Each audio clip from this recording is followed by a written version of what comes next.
pinaka-oldest town church in the Philippines, yung San Agustin Church. Yung story niya isa lang. Pero Okay. before, dalawa talaga yan. So ito, na-destroy siya nung earthquake.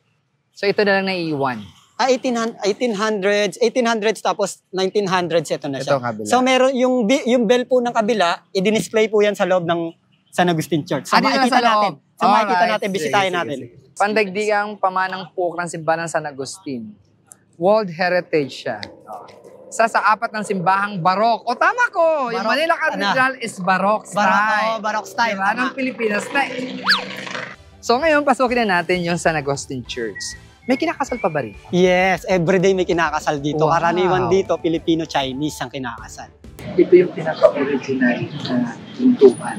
So ito, more than 400 years na po.